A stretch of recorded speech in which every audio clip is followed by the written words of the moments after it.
When you picture homelessness, what do you see? Maybe a man lying on a park bench, maybe a cardboard sign on the corner of a busy street. But in Las Vegas in the year 2025, the reality goes far deeper, far darker. The streets hum with a quiet desperation that tourists never see.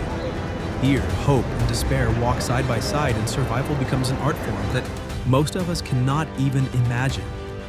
Here, just a few blocks from the famous strip where hotels flash with billion-dollar lights and tourists pour in by the millions, another city exists, hidden, silent, and unwanted. In this other Las Vegas, people eat leftovers taken from casino dumpsters. They sleep beside steaming drainage tunnels in the desert night. And they wake every morning, wondering if they will survive one more day. Every alley, every empty lot tells a story of resilience against impossible odds. It is shocking, isn't it? How can America's most dazzling playground conceal such a painful truth? And the answer is simple, yet cruel. The lights blind the eyes of the world, but they cannot mask suffering. And let me ask you, if you were forced to live without a bed, without clean food, without safety, what would you hold on to first, your dignity, your health, or just the hope of one more tomorrow? In this city, every day is a question of which of these three you can keep alive.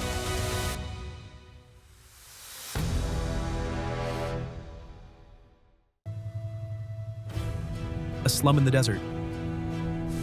Drive only a few minutes away from the strip where the neon begins to fade, and you will find rows of tents, blue-gray silver stretched across the sandy outskirts of the city. The desert wind rattles the makeshift homes, carrying sand into every corner. There are no house numbers, no street names. This is not a campsite. For hundreds of people, this is home. These are what officials call illegal encampments. Yet to those who live here, they are the only lifeline left. No electricity, no running water, no trash pickup. And yet slowly, these tents have grown into communities. Some residents volunteer as night guards, patrolling quietly under the moonlight. Others distribute what little aid they receive. A few even build makeshift clinics with tarps and plywood, handing out cough syrup, pain relievers, and small kindnesses, sharing moments of humanity in an otherwise harsh landscape. The Clark County Board of Commissioners reported that in 2024 alone, more than 130 sweeps were carried out in homeless areas. Authorities dismantled tents, took belongings, and ordered people to move along, though they offered no answer to the question, move along to where weeks later the tents always return. Like stubborn desert flowers, they reappear on the sand because for many there is simply no alternative. Think of the math when rent for one single room climbs to over $1,200 a month, while the minimum wage barely reaches $1,800. What choice is left? For some, a tent is not a symbol of giving up. It is the last tool for survival, the fragile anchor in a storm of bills, hunger, and cold nights. And though outsiders call these slums groups like Help of Southern Nevada and the Nevada Homeless Alliance step in bringing food, water, and guidance, they admit it is not a long-term solution, but even a moment of stability is better than total neglect. Pause for a moment and imagine if you lost everything tomorrow. Would you rather have a tent with a community that looks after you, or an empty sidewalk where no one even learns your name? And then imagine the courage it takes to stand up day after day when society has turned its back.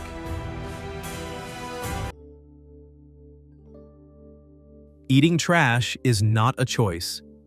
It is survival. Meet Byron Johnson. For almost 20 years, Byron has lived without a permanent home in Las Vegas. He does not spend his nights on park benches. Instead, he survives by staying near a public faucet close to the care complex, washing his face, rinsing his clothes, holding onto a sense of dignity most of us take for granted. This water, he says, is what keeps me human. He guards that dignity like a rare treasure. Byron is one of thousands. According to the Southern Nevada Homeless Census, more than 6,500 people are without stable housing in Clark County. The number keeps growing as rent skyrockets and wages fall short, leaving a widening gap between survival and despair. Yes, food banks such as 3 Square distribute tens of millions of meals each year, but the demand is overwhelming. For many unhoused people, the reality is one meal a day, if that. Nights are long stomachs empty and pride quietly eroded by necessity. Now contrast this with another statistic. Casinos and restaurants in Las Vegas discard thousands of tons of food daily. One urban study estimated as much as 3,000 tons are thrown out every single day. And so night after night, men and women quietly circle hotel back doors, searching for an unopened sandwich, an untouched salad, a loaf of bread still safe to eat. Hunger guides their steps, not shame. One woman, once a bartender, called it the dignity filter. She told me I did not want to eat out of the trash, but hunger will change you. Shame becomes a luxury. And maybe ask yourself, if you had gone 3 days without eating, would pride matter more than survival? It is not just desperation. It is the instinct to live, the refusal to give up, even when the system has abandoned you. Byron, the former bartender, and thousands like them remind us survival is not about comfort, it is about courage. The invisible victims' homelessness in Las Vegas does not only mean men living in tents. It also means children doing homework in motel rooms, elders disconnected from technology, and transgender individuals denied safety in shelters. Over 1,500 motel rooms now serve as temporary homes for families. They are small, crowded with no kitchens, no privacy, only a bed and a television. For many families, this is the last step before the street. Alondra, an 8-year-old girl, told volunteers she no longer enjoys going to school. "We move so much," she said, "I cannot even remember which school is mine." Thousands of children in Clark County live this way, unstable, sleep-deprived, and hungry. The elderly face another cruel barrier. Many do not own smartphones, that they cannot fill out online forms for housing or food assistance. A 72-year-old man told outreach workers, "I do not know how to send an email. My children are gone. I have no one to help me." And then there is the LGBTQ+ community. A study from the LGBTQ Center of Southern Nevada revealed that more than 40% of transgender people in Las Vegas experienced discrimination or rejection when seeking shelter. One young woman named Maya, only 26 years old, was expelled from a shelter after transitioning because she did not fit the gender-based room policy. Since then, she has slept in a park clutching a whistle to protect herself at night. So here's my question for you. How do we call ourselves advanced? How do we celebrate luxury and entertainment while children cannot study? Elders cannot apply for aid, and transgender people cannot even find a bed indoors. These voices, children, elders, LGBTQ+ individuals, are not just side stories. They are central to understanding this crisis. And they remind us that no single policy can solve homelessness. Every life has its own needs, its own story. A makeshift economy for survival hidden behind the glamour of the Strip. Another economy exists. It is not run by dollars, banks, or payrolls. It runs on trade, barter, and trust. Here, a jug of water can be swapped for 2 cans of beans. A pack of cold medicine might equal a blanket. Sometimes, someone shares a gallon of gasoline in exchange for bread. There are no price tags, no receipts, only need and empathy. Carlos, once a delivery driver, explained, "I save everything: tea bags, batteries, cereal boxes. Out here, those things can buy me breakfast tomorrow or keep someone else safe." Alongside barter, side hustles emerge. Some wash car windows at intersections. Others recycle aluminum cans. A few sweep streets near tourist spots or watch parked cars in exchange for a sandwich or a couple of wrinkled bills. It may not count as official work, but it helps people feel human, not dependent. One man told me, "Even if I earn only a sandwich, at least I earned it. That makes me feel like myself again." Even some police officers quietly acknowledge this. While city policies demand sidewalk sweeps, some officers look the other way. As one admitted, if we stop them from selling water or cleaning windshields, how are they supposed to live? Now I turn the question to you. If society shut you out, if there was no paycheck, no shelter, no help, how would you survive the next 24 hours? This economy is not a solution. It is a symptom. It is proof that when society fails, people will still create systems of resilience. They will fight to exist, even when the world pretends not to see them. And that leads us to one final reflection. If people can build survival out of nothing, what might they create if given stability, opportunity, and respect?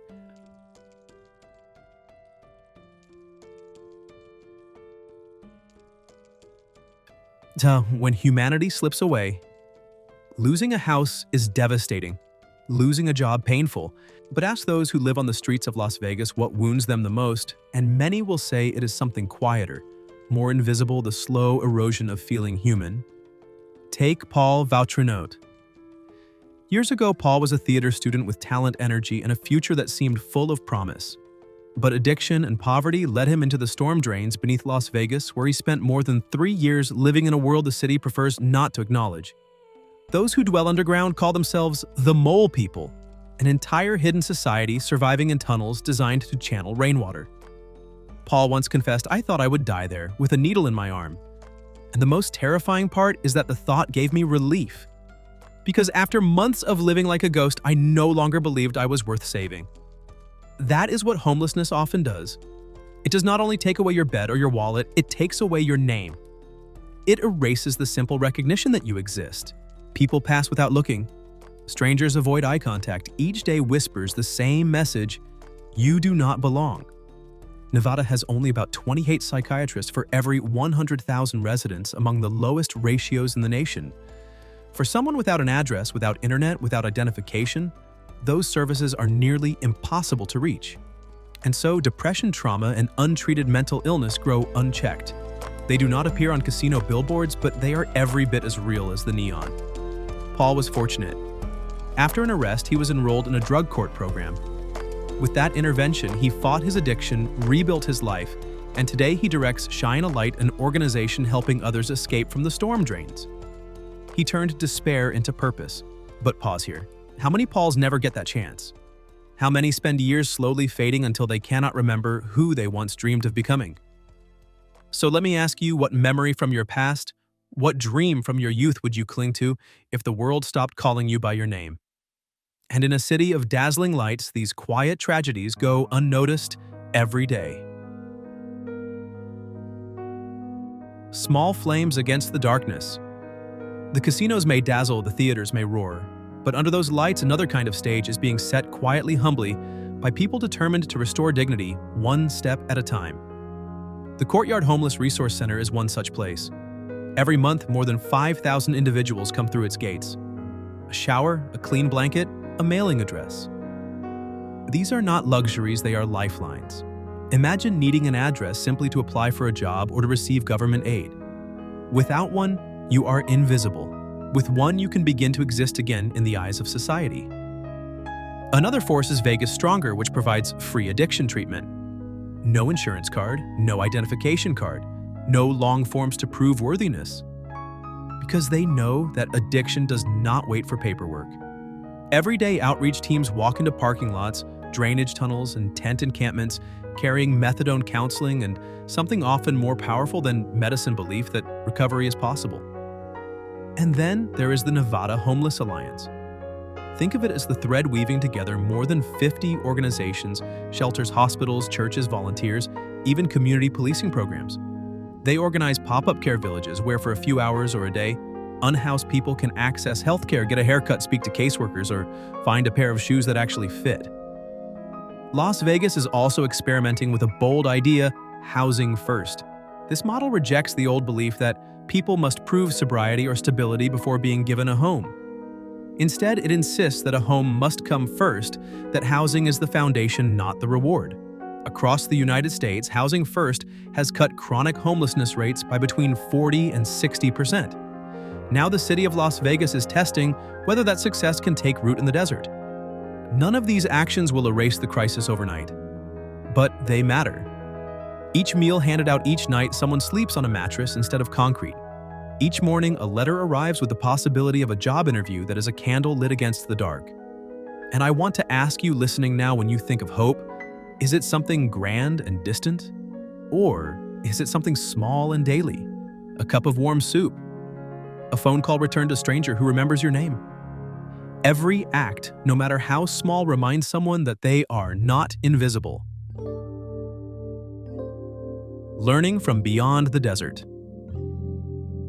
While Las Vegas grapples with its paradox of luxury and neglect, other countries prove that homelessness is not an eternal condition. It can be addressed if the right questions are asked. Finland, during the 1980s, faced widespread homelessness. Instead of investing primarily in emergency shelters or punishing those without homes, they adopted the housing first philosophy nationwide. The idea was simple. Housing is not the prize at the end of recovery, it is the platform from which recovery begins. The results speak loudly. Within 15 years, Finland reduced long-term homelessness by more than 80%. By the year 2023, it was the only European country where homelessness kept steadily declining year after year. In Canada, cities like Edmonton and Vancouver developed tiny home villages, rows of compact but fully equipped houses with on-site support. These communities provide not only safety and privacy, but also connection to health services, job placement, and mental health care. Studies show recurrence of homelessness dropped to below 20% for participants. Think about that, from over 80% reductions in Finland to dramatic declines in Canadian cities. Both examples reveal the same truth: when you treat housing as a right, instead of a reward, people rebuild their lives. So ask yourself, if a small nation like Finland and a vast one like Canada can innovate and commit, what excuse does a wealthy tourist capital like Las Vegas have? The lesson is clear. Change is possible when society chooses compassion over neglect. The crossroads of glamour and humanity. Las Vegas generates more than $45 billion every year through tourism and entertainment. Luxury hotels, championship boxing matches, headline residencies, it all seems larger than life. Yet behind those lights, the workers who clean the rooms and serve the meals often struggle to afford a single rented room themselves. In only 3 years, the homelessness rate here has climbed by more than 56%. The same men and women serving cocktails on the Strip often end their shift by standing in food distribution lines. The very people who make Las Vegas the city that never sleeps are left with no safe place to sleep themselves. This is not only an economic crisis, it is a moral one. A society reveals its values by how it treats those who keep it alive. And in Las Vegas, contribution no longer guarantees shelter. Labor does not equal security. Ask yourself, what does the American dream mean if the backbone workers of a city cannot afford even a mattress indoors? Some will say homelessness is the result of personal failure. But talk to these people and you will hear another story of housekeepers who lost their rooms when rent doubled, of line cooks who missed one paycheck and fell behind, of casino attendants who juggle 3 jobs but still sleep in their cars. They are not lazy. They are exhausted. And still the city looks away. The question facing Las Vegas is urgent. Will it remain a city of spectacle while its workers vanish into shadows? Or will it prove that even in a desert of neon, humanity can take root? Every life ignored is a story left untold. Every silent struggle a question for us all. The crisis of homelessness is not only about roofs and rent. It is about the measure of fairness in how a community treats its people. In Las Vegas, the lights may blind, but they cannot hide the truth. Thousands of men, women, and children live in tents, cars, or underground tunnels steps away from billion-dollar hotels. A city may be wealthy, it may be prosperous, but if it allows its most vulnerable to fade into invisibility, then that prosperity is a facade. So here's the real question, not just for Las Vegas, but for all of us. What meaning does the American dream hold if it is not wide enough to include everyone? If you believe these voices must be heard, we invite you to join us at Bear City 24. Subscribe, and stand with us as we uncover the stories hidden behind the glow, because no one is born to be forgotten. Each story, each struggle reminds us that dignity is the most precious currency of all.